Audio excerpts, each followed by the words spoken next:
Alhamdulillah, tiba saatnya kita dalam acara bedah buku. Sesungguhnya ini adalah bedah buku dan launching lagu. Ya, karena perlu diketahui, selain Romo Kiai Haji Muhammad Syaiful Arifillah mengarang buku ini yang dinamakan SPM Iling-Ilingan, juga beliau mengarang, menciptakan beberapa lagu religi yang sangat menyentuh hati. Dalam saat ini tentu di benak kita ribuan pertanyaan, bahkan jutaan. Kenapa beliau menulis buku ini dan menciptakan lagu-lagu tersebut?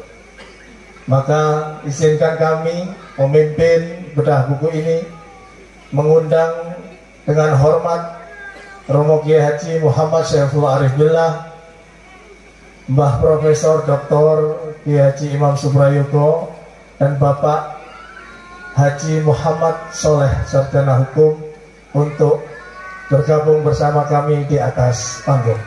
Allahumma sholli ala Muhammad. Bersama kita sekarang adalah Romo Kiai Haji Muhammad Syaiful Arifillah, pendiri dan pengasuh Pondok Pesantren Singaputi Munfaridin. Beliau penulis buku SPM Iling-Ilingan.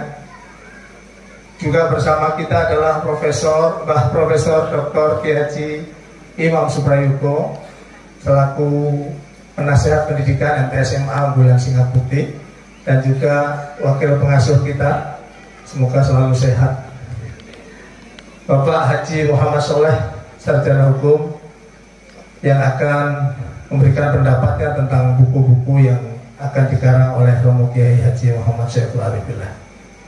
Baik Bapak Ibu yang saya hormati, Pak Kiai mohon izin untuk kami menanyakan beberapa hal mewakili daripada hadirin dan hadirat sekalian.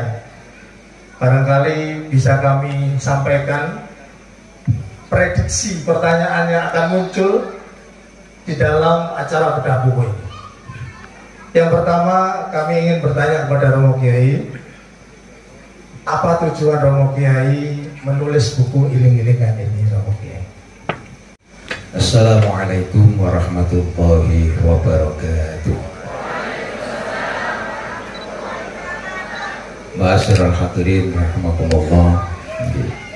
Tujuan damel buku niku yang pertama sudah disampaikan tadi sore tadi, memberi contoh utawa nyontoni kepada khususnya para santri Singaputi, keluarga besar Singaputi Munfaridin, dan seluruh pemuda-pemudi bangsa ini, supaya betul-betul bisa memanfaatkan waktunya.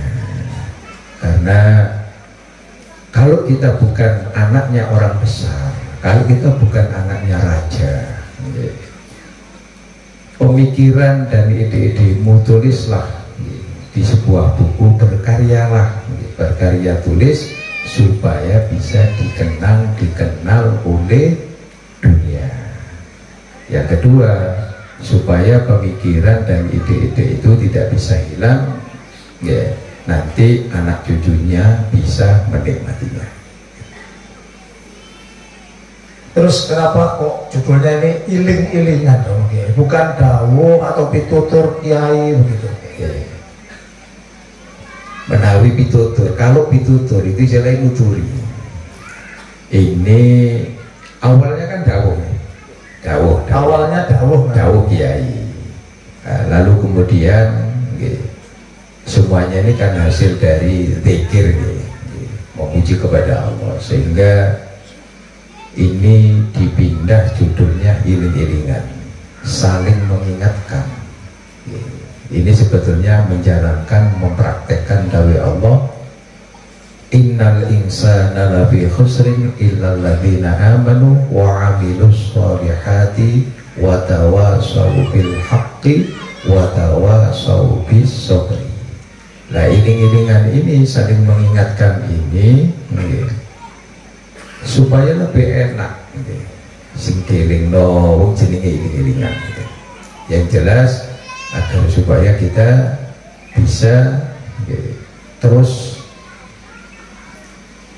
saling mengingatkan. Nah itu tugas kita. Memang itu dawai Allah. Wa tawasau bil haqqi wa tawasau bis sabr.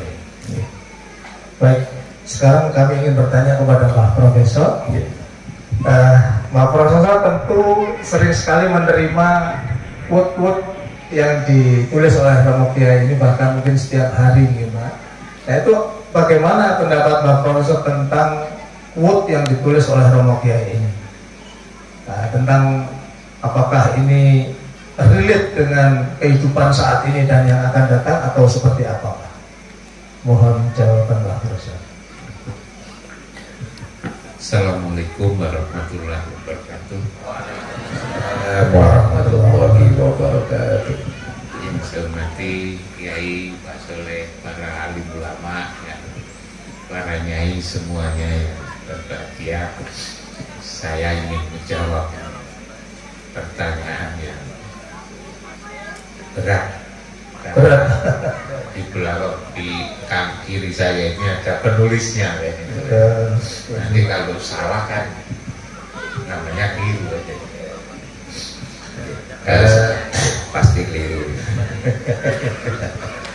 Yang namanya iling-iling ini menurut saya perlu sekali.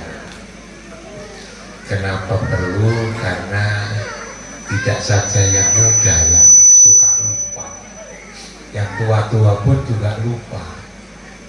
Dan lupa ini tidak hanya kadang-kadang, kadang-kadang seumur-umur kita ini lupa sebetulnya. Apalagi lalu kita ini dinamai insan. Kata insan itu di dalam Al-Quran selalu digandengkan dengan hal yang negatif. Seperti misalnya innal insana lirabbihi lakanu.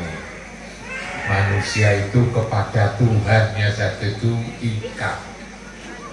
Innal insana layak ego. Manusia itu selalu berlebih-lebihan, melampaui batas. Innal insana khuliqa halu'a. Manusia itu selalu mengeluh, suka mengeluh. Innal insana ladulmun mubin. Dolim yang nyata. Lafi khusrin, seperti yang dikatakan Yai tadi. Doluman jahula, dolim dan jahil. Kafuro, selalu ikat. Doifa, lembek. Kecuali satu, lakot kholaknal insana fi ahsani takwim. Hanya satu itu yang bagus. Hanya lalu segera diteruskan summa rodakna hu asfala safilin. Dilanjutkan kepada yang manusia itu siapa, yang kita ini, maka perlu diilingkan, perlu diperingatkan oleh Kiai ini agar kita ini lalu tidak lupa. Sebab orang yang paling bahaya itu ketika lupa penggawean, lupa istri, lupa suami, lupa guru, lupa kewajiban. Nah ini harus diingatkan. Makanya di dalam Quran juga dikatakan qad aflaha man tazakka wa dzakara isma rabbih fasholla. Bahwa untunglah orang-orang yang selalu mensucikan hatinya, ajakan dirinya. Dengan apa? Dengan ingat dan sholat. Nah ini mengingatkan ini. Apalagi isinya bagus sekali. Mengingatkan tentang Allah, mengingatkan tentang Rasul, mengingatkan tentang dirinya sendiri ini sebetulnya siapa. Kadang-kadang kita ini kan lupa, kan? Lupa diri. Ingat kepada lupa macam-macam ini kita perlu diingatkan. Saya kira itu Pak sekali. Terima kasih. Memang iling-ilingan perlu kita sebagai manusia. Begitu kata Mbak Profesor. Nah, kembali kepada Romo Kiai, begitu banyak ini saya melihat ada 500 halaman di edisi ke-1 ini Romo Kiai. Sebenarnya Romo Kiai itu nulisnya kapan gitu, padahal sibuk. Saya mengamati jadwalnya Romo Kiai ini sibuk sekali, ya di sini ya di Malang.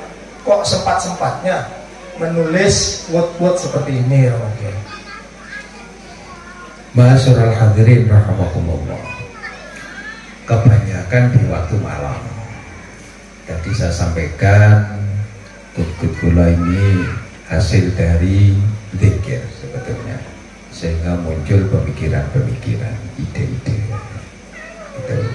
Kalau longgar kadang pagi atau sore. Gitu. Tapi terkadang suka duka itu wonten. Jadi kadang-kadang sudah dapat 20, terus saya baca lagi, kok gak cocok, wah dikosong semua. Kadang-kadang sudah dapat 50, wah ini kok kayaknya gak cocok, saya hapus lagi. Jadi kut ini saya juga terima kasih kepada tim buku, khususnya ke istri saya yang sabar, karena kadang pas nulis kenceng-kenceng ditanya sama Bunyai, iki opi bisa hilang sudah. Wah ini jadi kunci sukses semua yang ikut terlibat di buku ini semoga diridhoi. Amin, amin ya rabbal alamin. Sedangkan di dalam buku ini Romo Kiai tidak hanya tulisan, tapi ada gestur yang ditampilkan berupa foto atau ya, dalam beberapa kesempatan. Nah, itu apa maksudnya? Kenapa kok ditambahi foto seperti itu? Ditambahi foto itu sebetulnya mengikat santri kepada kiainya, supaya terikat juga umat sama nabinya, termasuk makhluk sama penciptanya. Baik, terima kasih Romo Kiai. Untuk Pak Haji Soleh mungkin ini sebagai santri, Pak Haji Soleh memandang ya, punya kiai yang sudah sibuk tapi tetap menulis seperti ini, dan tulisannya itu berupa iling-ilingan dan dibukukan lagi. Worth it nggak sih Pak Soleh pakai nulis seperti ini? Bismillahirrahmanirrahim. Assalamualaikum warahmatullahi wabarakatuh. Yang kami hormati Pak Yai, Pak Prof. Kalau bicara tentang buku ini, kebetulan saya ini setiap dikirimi kan saya selalu baca, saya selalu pilah-pilah. Ada yang kaitan dengan agama, itu urusan dikaji urusan agama. Tapi kalau yang berkaitan dengan umum-umum, itu saya selalu ingin menggali apa sih yang dimauin oleh Pak Yai. Orang kalau suka bikin kata mutiara, antara omongan dengan perbuatan tidak sama, itu akan kembali. Maka kalau saya melihat sosok Pak Yai, apa yang ditulis di dalam buku ini, ya antara yang disampaikan dengan yang dilakukan itu sesuai. Maka ini menurut saya adalah sebuah perilaku yang kita sebagai santri maupun wali santri itu harus betul-betul mampu mencontoh. Misalnya begini, pada halaman 288 Pak Yai menulis, hidup ini harus betul-betul serius kalau ingin menjadi orang-orang yang khusus. Orang-orang khusus tentu yang dimaksud di sini adalah orang besar. Bisa dimaknai juga kesuksesan derajat. Nah, perilaku kiai yang jarang tidur, ngajinya juga istiqomah, nek sampai subuh meskipun santri-santri ini ngantuk ya Pak Yai tetap.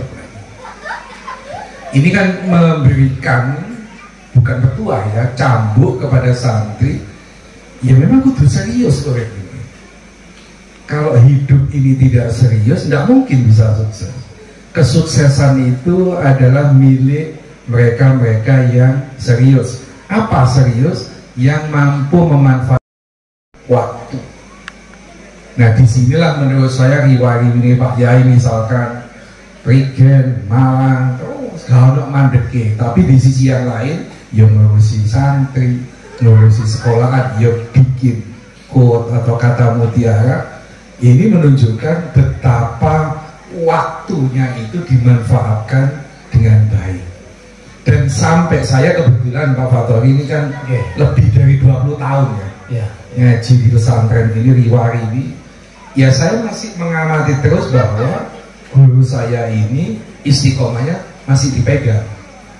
Dan di Indonesia ini kita memang kan sulit ya cari pemimpin lah, sosok tokoh agama yang omongan dengan perbuatan sesuai ini yang memang butuh, dan menurut saya ya jarang sekali. Maka semoga Allah memberikan kesehatan kepada Kiai supaya ini bisa mendorong kepada semua santri untuk menjadi orang-orang sukses. Dan banyak lagi nanti yang akan saya bahas di dalam buku ini tentang bagaimana kalau mau sukses itu cara-caranya ini loh. Ya, tadi serius, disiplin. Ada lagi yang saya baca itu manfaatkan masa mudamu. Pak Soleh ada ini rencana mau bikin sarah buku iling-iling kayak sarah Bukhari. Enggak lah, saya begini Pak Fatori. Saya tetap belajar berkarya. Beda dengan Kiai, kalau saya ini kan orang hukum. Maka saya setiap hari bikin konten hukum, edukasi hukum, ya itu bidang saya. Pak Yai ya urusannya urusan santai, urusan agama, tapi pada jalannya sebenarnya sama. Saya pengen menjadi orang yang sukses, saya pengen hidup ini sekali ini bermanfaat, saya tidak mau segala sesuatu yang saya lakukan sia-sia. Menurut saya itu yang ada di dalam buku ini. Oke, siap Pak Soleh. Terima kasih. Padahal ketika Pak Soleh mensyarah hidup ini harus betul serius, kalau ingin menjadi orang-orang yang khusus, itu belum tentu cocok dengan Pak Kiai. Tapi beliau selalu di dalam ngaji-ngaji beliau itu membiarkan kita untuk berpikir sendiri. Nah inilah enaknya ya, hebatnya di Singaputih Monfardi. Nah kepada Profesor Mbah Prof, melihat daya juang daripada Romo Kiai Haji Muhammad Syaiful Arif Billah ini, pernah saya diberitahu oleh Romo Kiai sendiri, sebenarnya Mbah Prof itu juga seperti itu. Seperti apa sih sebenarnya Mbah Prof berjuang di dalam agama Allah ini, terutama dari mulai muda sampai saat ini? Mungkin bisa dijelaskan dengan singkat Pak.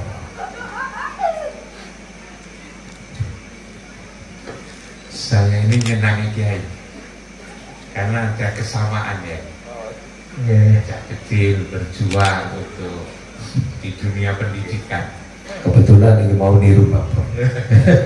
Saya ini menjadi kepala sekolah ini kira-kira sudah sekitar 50 tahun. Mulai dari madrasah Hidayah di kampung itu 5 tahun. Lalu mimpin perguruan tinggi swasta itu 20 tahun. Lalu mimpin perguruan tinggi negeri itu 16 tahun. Jadi rektor di UIN Malang. Lalu jadi ketua yayasan di Tebuireng Jombang, pesantren ya, di Unisma dan juga di tempat-tempat lain. Nah setelah saya kesini, saya lihat Kiai ini ya orang yang saya idolakan. Kalau Kiai itu seperti ini, maka pesantren ini akan maju dan berkembang. Seperti ini yang seperti apa? Kita lihat Kiai ini antik, antik ya. Jarang Kiai yang seperti ini. Antiknya dari mana? Mulai dari kopiahnya. Itu antik, gitu kan. Bajunya, gitu kan. Cara kerjanya. Masa orang lalu kemudian tidak pernah tidur, itu kan ya antik gitu. Jaketnya jebol-jebol gitu kan. Sobek-sobek. Sobek-sobek, santrinya diajari naik kuda gitu kan. Makanya kalau saya pergi kemana-mana, saya diundang ke Jakarta, ke Bogor, ke Bandung, ke Jogja, sampai ke Makassar, di mana-mana saya selalu kabarkan, aku punya kiai antik, antiknya gimana? Pokoknya sampai datanglah ke sana. Karena itu lalu duta besar Kolombia itu loh, sampai ke sini itu kan. Iya, saya kabarin ini ada kiai antik gitu kan. Mulai dari pakaiannya, cara ngajarnya yang disiplin banget gitu. Ngajak ingat kepada Allah, ngajak ingat kepada Rasul. Lalu kemudian tidak saja ngomongi, kan ya tidak hanya sekedar ngomongi, tapi juga nyontoni. Termasuk ini kan cara kiai membuat buku. Betul. Ini termasuk keantikan pada kiai ini, jarang kiai-kiai yang lalu menulis buku seperti begini ini antik banget ini kiai kita. Nah, saya katakan antik itu bukan lalu kemudian rendah. Barang antik itu kan mahal. Mana ada antik itu murah? Antik itu mahal. Karena itu belajar pada kiai itu belajar kepada orang mahal gitu maksud saya itu kan. Maka santri-santri juga harus serius. Ya, wali murid juga harus serius. Karena kebetulan punya kiai yang mahal, yang antik itu tadi, yang tidak saja berceramah, tetapi lalu kemudian juga memberikan contoh, gerakan, tidak saja lalu peduli kepada pesantrennya, tapi juga peduli kepada masyarakat, bagi-bagi apa yang dimiliki, tidak saja masyarakat yang sudah baik-baik, tapi masyarakat yang bertato-tato itu kan. Ini saya sampaikan mantan preman. Itu saya omongkan pada teman-teman saya di Jakarta. Kok bisa gitu ya? Kok berani gitu kan? Lalu kemudian bagaimana setelah dibina ya jadi bagus. Mau sholat, mau ngaji. Akhirnya lalu kapan saya? Apa boleh saya ke sana? Boleh, tak kira gitu. Karena itu kan berkali-kali ya ini. Pejabat-pejabat di Jakarta datang ke sini ini karena saya beritahu saya punya kiai antik, kan? Terima kasih, saya kira itu. Baik, dalam waktu dekat ini siapa lagi yang mau dibawa sini, Pak? Saya mau ajak teman saya itu si Sekjen Departemen Agama itu, nah, bahwa ini mungkin nanti meresmikan itu ya, meresmikan Putri itu. Lalu kemudian teman saya Menteri PMK itu kan, Profesor Muhajir Effendi mungkin ajak ke sini dia senang biar nanti lihat santri-santri perempuan pada naik kuda gitu kan. Nanti dia akan heran. Biasanya di mana-mana yang naik kuda itu kan laki-laki. Ini kok perempuan naik kuda. Dulu ketika saya tunjukkan gambar itu ya, kuda yang berdiri lah. Itu ini tenanan atau gambar gitu kan. Dikira itu gambar itu. Lalu setelah saya tunjukkan videonya, loh bergerak, berarti kalau gitu hidup ini. Iya hidup tak bilang. Coba nanti sampean ke sana. Kalau memang berani sampean juga ikut naik kuda. Tapi karena sudah tua ya janganlah tak bilang. Yang naik kuda yang masih muda-muda itu. Ya seperti itu akan saya tunjukkan dan ini penting menurut saya. Pentingnya bagi saya agar kalau para pejabat, orang-orang penting di Indonesia ini pada datang ke sini gitu, biar lalu niru gitu loh mas saya. Saya ini kan punya jiwa pendidik, biar niru, biar nanti di pesantren-pesantren yang lain itu juga melakukan hal yang sama. Karena itu saya selalu katakan pada kiai, mungkin pesantren Singaputih itu cabangnya nanti akan seluruh Indonesia itu mas saya. Nanti ada di Sumatera beberapa tempat, di Kalimantan beberapa tempat, lalu di Sulawesi sampai di Papua, di Nusa Tenggara sana itu ada pesantren Singaputih, sehingga Indonesia itu diwarnai oleh jiwa Singaputih, biar tidak ribut saling rendah-rendahkan, saling konflik, lalu macam-macam itu. Ini menurut saya menjadi obat menurut saya itu menjadi jalan keluar bagaimana menyelesaikan bangsa ini. Menurut saya konsepnya dari Sentong ini, tapi lembaga ini dikembangkan di seluruh Indonesia. Itulah maksud saya, para pejabat-pejabat saya undang ke sini itu seperti itu. Dan biasanya kalau saya dapat kiriman dari Ria itu juga saya posting ke duta besar di berbagai belahan dunia, Brasil, Ekuador, Argentina, Chili, sampai di Brussel gitu kan, di Belgia sana, di Jerman, di Prancis, teman-teman saya di Belanda, di Jepang, apalagi yang di Malaysia, Singapura. Jadi sebetulnya kata-kata singa putih ini sudah menyebar kemana-mana ya, apalagi ditambah dengan buku ini, jadi bagus gitu kan. Bagi saya adalah bagaimana memperbaiki kehidupan ini. Terima kasih. Baik. Romo Kiai, tadi Mbah Prof mengatakan jarang Kiai yang menulis buku. Padahal ini bukan satu-satunya yang akan diterbitkan. Romo Kiai punya target akan menerbitkan berapa buku, Romo Kiai? Alhamdulillah, kalau Mbak Profesor Dr. Imam Subrayuga ini kan luar biasa nih. Jadi buku-bukunya itu 4.600 judul ya Pak? Tulisan. Jurnal. Ya. Nah, bukunya 40-an.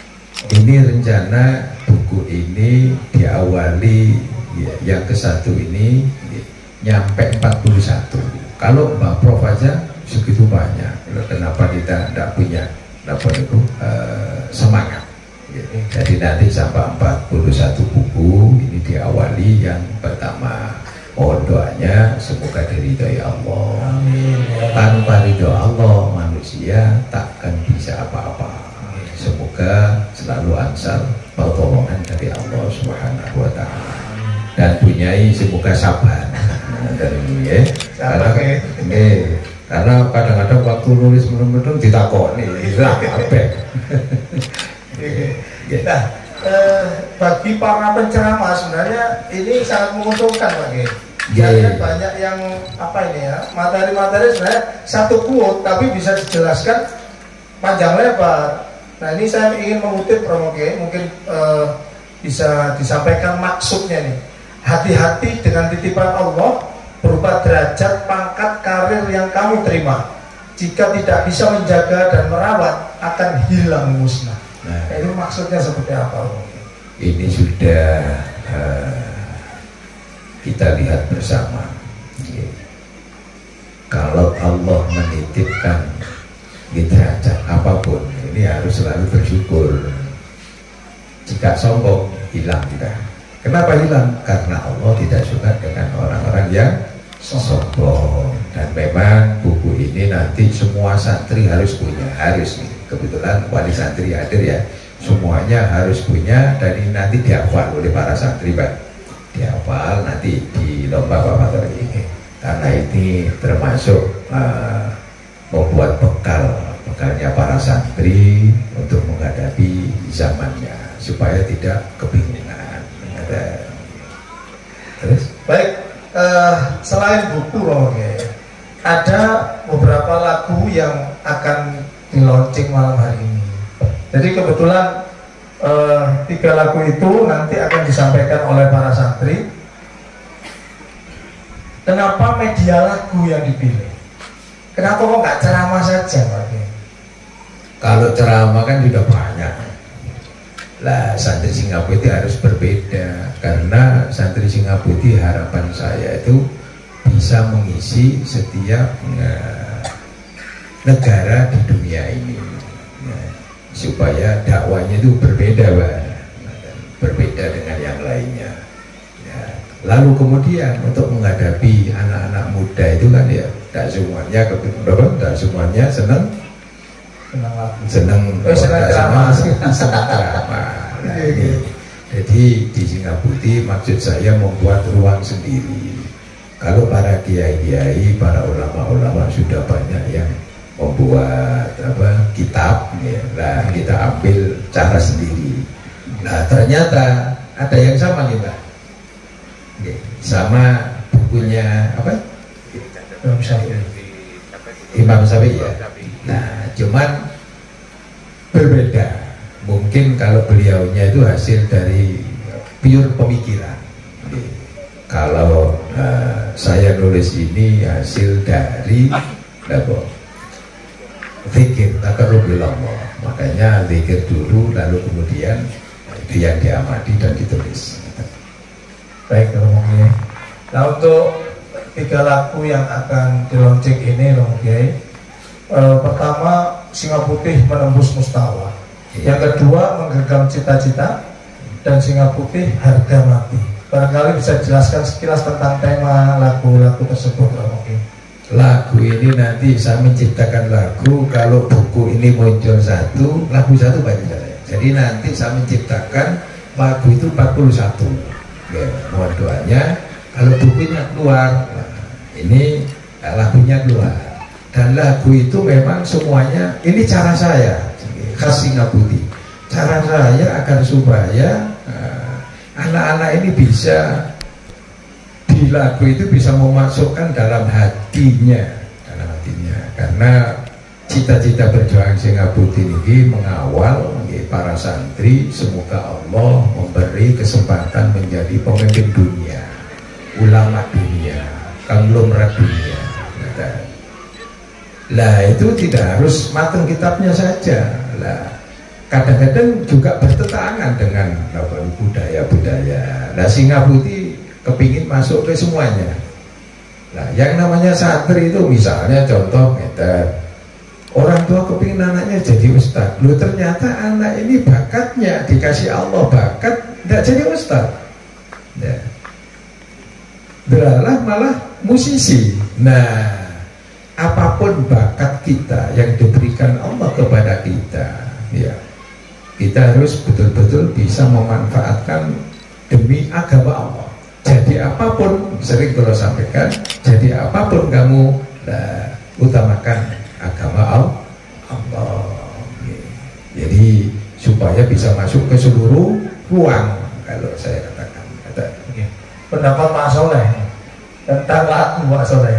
Tadi tentang buku, sekarang tentang lagu. Sebentar. Oke. Ini lagu saya bukan orang seni jadi. Ini teman-teman ya, bapak-bapak ya, ada tulisan ini. Yang ini menurut saya kalau dilihat dari hidup saya sesuai. Bisa tidak bisa, kalau sudah waktunya harus bisa. Meskipun dengan kerja keras yang luar biasa, yang tidak mengenal lelah. Dan ini bukan sekedar tulisan. Pak Yai itu menurut saya sering memaksa dalam tanda kutip ya, dalam arti positif. Santri itu diajari ngomong, diajari khutbah. Dan dari dulu sejak awal saya mengenal Pak Yai itu kan titik-titik di bangun sambutan, ya itu mengeluh saya, ngapain kok aku dok. Tetapi setelah lama saya merenung, saya mendapat manfaat. Oh, ternyata Pak Yai itu punya maksud. Isok gak isok, kudu isok. Nah, isok gak isok, kudu isok itu kan kudu latihan, gak mungkin tidak. Nah, santri itu dipaksa oleh Pak Yai supaya tahan banting siap pakai. Ya ini tulisan ini. Banyak teman-teman misalnya mengatakan, oh Pak Soleh itu kan TV pinter ngomong ini. Ya menurut saya itu hasilnya dipaksa-paksa Pak Yai. Di luar TV juga pintar ngomongnya. Ya betul. Ya saya memahami bahwa belajar di sini dipaksa untuk memberikan pemahaman terhadap syair-syairnya Pak Yai. Menurut saya itu bagian dari cara guru ngajari santri. Mau tidak mau saya ini saksi ini kaji ini. Saya ini kan kalau sama kaji mesti duduk jejer. Kalau sudah acara ngaji mau dimulai pasti pada mikir kok sambutan apa Pak Soleh yombo. Karena itu tadi, karena kita sudah terbiasa pasti untuk ngomong sambutan ini. Padahal kita nggak ngerti mau ngomong apa. Mau tidak mau dalam waktu singkat itu kita harus mengolah pikiran kita. Nah ini menurut saya kalau ada santri di makanya ngaji kok sengiden nggak bisa sukses menurut saya. Justru dengan di depan dipaksa oleh kiai tadi itu akan ada sisi-sisi positif kalau mau mengambil ya. Tapi kalau nggak mau ngambil sisi positifnya ya kan itu. Itu. Nek yang soal lagu saya no comment, bukan bidang saya. saya belajar jujur, iso-iso, gak iso. Pak saya pernah dengarkan terus terenyuh, nangis gitu. Kalau soal mendengarkan, iya, saya senang, ya loh. Tapi kalau disuruh komentar soal aku sama dengan tadi malam, saya diundang untuk mau isi seminar tentang budaya. Duduk wilayahku, awak itu wong hukum, kok ngomong budaya. Bukan, saya tidak mau kalau soal saya. Memang tidak punya kemampuan soal itu. Matur nuwun. Barangkali Pak Kiai mau menanggapi, monggo. Ma'asyiral hadirin rahimakumullah. Sajane lagu niki saged diarani napa? Napa jenenge? Antar napa, Pak? Mengekspresikan. Jadi memang kula niku sering napa maksa. Nggih maksa nggih. Enten salah satune ngeten. Ada kiai ya, santrinya 3 ya. Padahal sudah 10 tahun, Pak.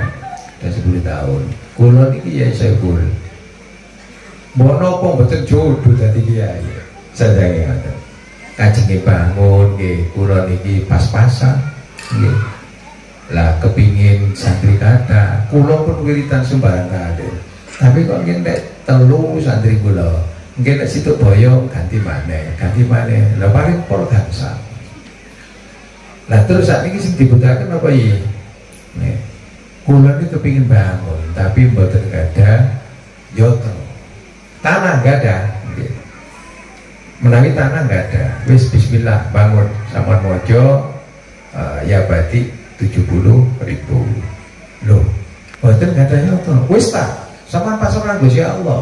Oh berjuang itu dicukupi ya Allah. Wis sampan nang Gusti Allah niat apa niku bangun. Engko nek wis wayahe tenan wayahe. Yang penting hidup ini selalu makan, jangan telat makan. Jadi selalu makan. Nanti kalau sudah waktunya buang apa? Buang kotoran.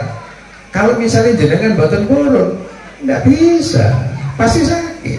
Lah, makanya ada lagu mencengkeram, menggenggam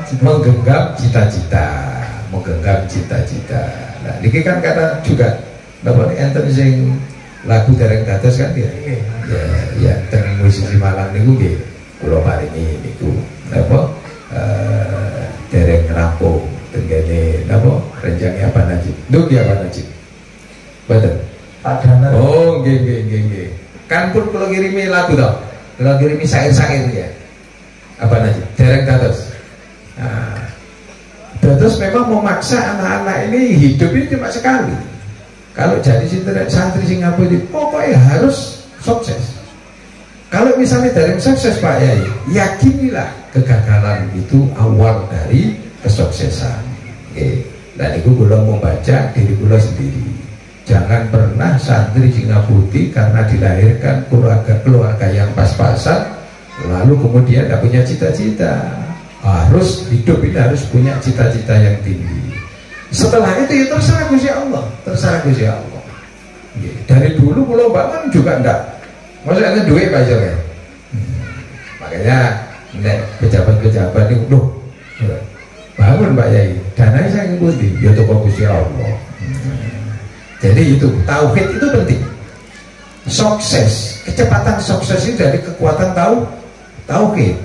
Loh, kenapa kok dari kekuatan tauhid? Karena dengan kekuatan tauhid itu pasti dekat dengan Allah. Kalau sudah dekat dengan Allah, kalau Allah menghendaki apapun, sesulit apapun, pasti nyoto. Yang terpenting kita terus menanam, pasti panen. Yakini harus panen. Misalnya betul panen Pak Yai, yakini. Lek betul panen itu awal dari kesuksesan. Makanya hidup ini jangan pernah nopo itu takut gagal. Ketika gagal, yakinilah itu awal dari kesuksesan. Para wali santri juga demikian, harus keyakinannya kuat. Aku yakin anak gigi besok dikasih derajat yang luhur. Tapi lek diajak, cara ngawal supaya anak itu jadi sukses, ya butuh akas. Salah satunya termasuk doa bersama setiap setiap kunjungan. Tapi kadang wali santri itu lek waktu dijantungo bareng-bareng sing kita melaku dhisik, melayu dhisik, tapi kepingin anaknya sukses. Mana ada, tidak ada. Tanpa bersungguh-sungguh nggak ada yang bisa sukses. Jadi sukses itu memang harus dicari. Sering kalau sampai akan gitu pengusaha, dengan pejabat, gitu. Sukses itu dicari, tidak ditunggu di rumah dengan tidur. Harus kerja keras. Tanpa kerja keras, ya tidak bisa. Barang siapa yang bersungguh-sungguh akan sukses. Manjada wajada. Baik, terima kasih Oke Mbah Profesor Dr. Imam Suprayoto dan Pak Haji Soleh atas pendapat dan ulasan paparan ilmu yang sudah disampaikan kepada kita pada kesempatan ini. Untuk itu terakhir kami mohon closing statement dari Mbah Prof. Dr. Imam Suprayoto. Monggo.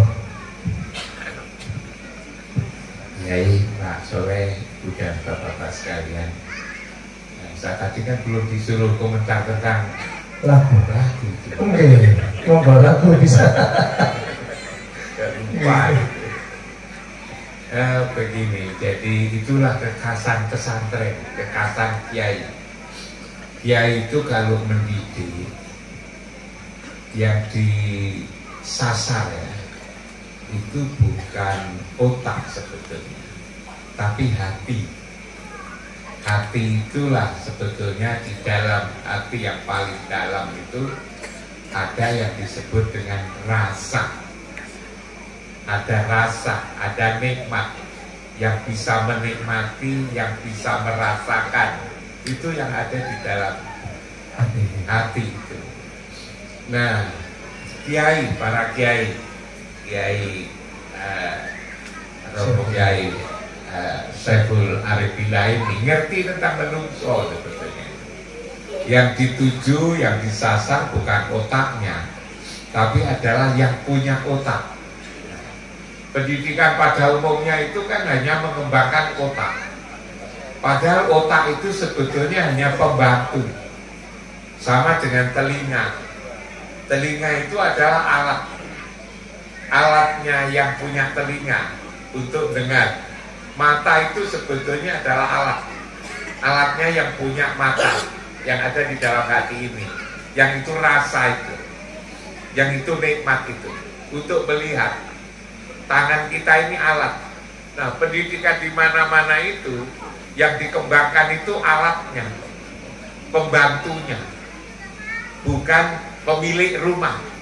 Pemilik rumah itu yang ada di dalam hati ini yang menyukai keindahan. Keindahan itu bisa lagu, syair-syair, puisi. Nah ini lalu kemudian juga dikembangkan lewat rasa ini, lewat nikmat ini. Itulah sesungguhnya juga merupakan koreksi terhadap pendidikan pada umumnya ini. Pendidikan pada umumnya itu Pak Saleh kurang memperhatikan pada rasa ini, pada nikmat ini, sehingga lalu kemudian tidak tercapai. Kita ini seringkali menginginkan anak kita ini lewat pendidikan menjadi jujur. Anak-anak kita ini menjadi jujur, tapi ternyata juga tidak menjadi jujur. Yang jujur itu ketika belum sekolah, masih TK itu jujur.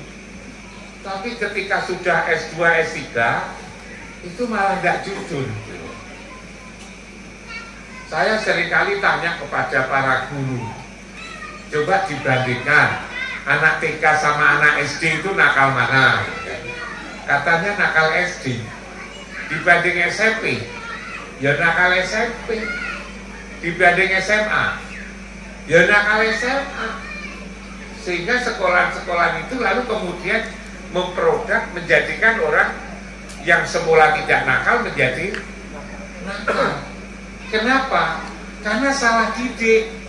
Yang dididik itu adalah otaknya, padahal sebetulnya seharusnya yang didik itu adalah yang punya otak. Ialah yang rasa yang ada di dalam hati ini. Ini berlapis-lapis. Mulai dari soderun, di dalamnya itu ada kolbun, dalamnya lagi ada fuadun, di dalamnya lagi ada sakhofun, di dalamnya lagi ada lubun, di dalamnya lagi ada sirun. Yang dibalas dalam sendiri itu, yang dikenal oleh Kiai itu, itulah ana. Ana itu adalah rasa. Rasa itu adalah zat, rasa itu adalah nikmat. Yang lalu cara mendidiknya itu tidak ingin ingat pada Allah, bikin, tidak tidur sampai ribuan kali macam-macam itu karena yang dididik itu adalah rasa ini. Nah, satu diantaranya adalah lewat lagu-lagu seperti ini. Karena itu memang kenapa Yai pakai lagu, karena Yai ngerti menungso. Menungso itu sopo gitu kan. Banyak lembaga pendidikan mau ngolah pendidikan tapi tidak ngerti menungso. Nah, ini hanya memang penjelasan tentang manusia itu yang komplit. Memang itu dari kitab suci, dari Al-Quran dan hadis Nabi, dari para pandangan-pandangan para wali, para alim ulama, para kiai, itu yang ngerti itu. Karena itu saya seringkali kalau ditanya orang di sekolahkan mana, sekolahkannya ke pondok pesantren. Saya mengidolakan pesantren, apalagi lalu kemudian di sini karena pesantren itu termasuk kiai ngerti tentang menungso. Karena itu selain nulis buku juga membuat lagu. Itu penjelasan saya, mudah-mudahan lah dengan buku ini lalu dengan lagu-lagu yang dikarang oleh Kiai ini betul-betul bisa menjadikan para santri ini betul-betul menjadi orang yang soleh dan solihah. Dan ini bukan pekerjaan gampang, karena yang didik itu adalah menungso. Menungso itu ciri-ciri yang seperti yang saya katakan tadi. Karena tidak ngerti menungso, kadang-kadang kalau dongo ya salah masalahnya. Yang namanya menungso itu gandengannya kan negatif. Nah, namanya insan. Insan itu selalu digandengkan dengan negatif. Kok kadang-kadang kalau dongo itu, menungso itu sebetulnya hawa nafsu dunia setan. Setan itulah menungso. Lalu ketika dongo ya Allah ya Rob, mudah-mudahan santri saya kelak menjadi insan kamil. Padahal insan itu setan, kamil itu sempurna. Akhirnya jadilah santri saya menjadi setan yang sempurna. Ucapkan saja itu seperti itu, keliru akhirnya. Untuk umat Muhammad ini kita peringati ini menjadi hamba Allah. Hamba Allah menaik lagi menjadi umat Muhammad, menjadi umat yang kita, kalau sudah kita menjadi umat Muhammad, maka disitulah kita akan sukses, akan menjadi penduduk surga, gitu kan. Ahli surga itu adalah pengikut Muhammad itu, bukan menjadi menungso, jadi insan. Kalau jadi insan itu di Quran itu tidak ada yang diseru untuk masuk surga, itu tidak ada. Diseru saja tidak. Insan itu tidak diseru untuk sholat, tidak seru untuk poso, diseru untuk haji, itu tidak ada itu. Diseru untuk sedekah, yang diseru itu adalah mukmin, iman. Nah, ini kita lihat, diketahui oleh Kiai ini, maka saya senang. Kiai juga tidak pernah dungo ngajak menungso supaya menjadi sempurna, tetapi menungso yang di sini ini diubah menjadi umat Muhammad, menjadi Abdullah, hamba Allah di sini ini. Saya kira itu komentar saya, dan saya senang sekali dengan adanya buku ini. Saya senang sekali dengan ada lagu-lagu. Sekali lagi saya berdoa mudah-mudahan semua santri, wali santri yang belajar di pesantren Singaputih Al-Munfaridin ini kelak menjadi orang yang selalu dikasihi dan disayang oleh Allah dan Rasul. Sekian, assalamualaikum warahmatullahi wabarakatuh. Waalaikumsalam warahmatullahi wabarakatuh. Makanya di buku ini sering saya tulis hamba, menjadi hamba yang serius hamba, bukan manusia. Dan yang tentu buku ini harus diikat dengan singa putih harga mati, Pak. Jadi buku ini sebelum dicetak itu sebetulnya sudah menyebar, karena setiap hari saya kirim pun. Ini Mbah Prof ini luar biasa. Setiap kalau kirim ikut nopo cepet ditinggal. Kadang-kadang santri itu nopo itu dikirim esok bengi sekali dibaca. Padahal setiap hari minggu pagi, siang, sore, pagi, siang, sore, malam. Ada. Jadi kalau saya kirimkan ke santri semuanya, kalau tinggal di turun di wajah betul kalau gini. Dan setiap kalau damel kut niki terus, kalau kirim teng Buritno misalnya, langsung lo kirim, gitu Malaysia, gitu Brunei, gitu Saudi Arabia, pokoknya sing kenal dulu. Pejabat mulai polsek, dan terakhir, tidak betul salah, tapi yang luar biasa, ya alhamdulillah Mbak Prof ini tetap memberi semangat dan memang dibaca. Jawabannya Mbak Prof, subhanallah, subhanallah, subhanallah.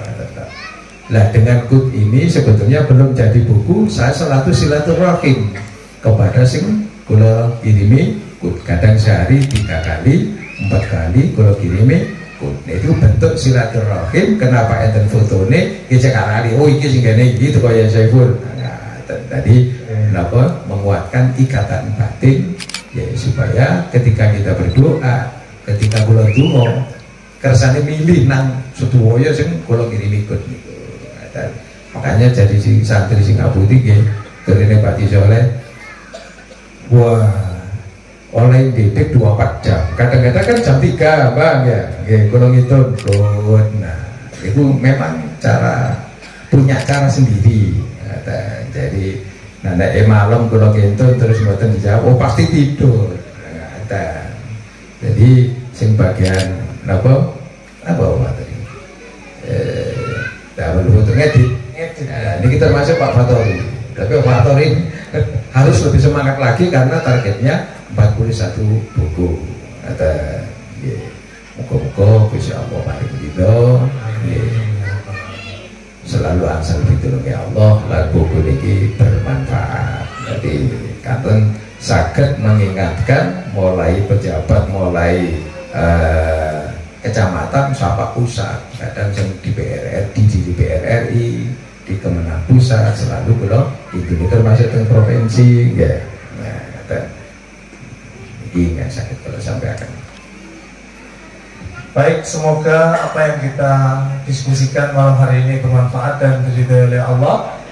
Saya Pak Tori Setiawan beserta Romo Kiai Haji Muhammad Saiful Arifillah, Mbah Profesor Dr. Kiai Haji Imam Suprayugo dan Bapak Haji Muhammad Soleh mohon undur diri. Wassalamualaikum warahmatullahi wabarakatuh.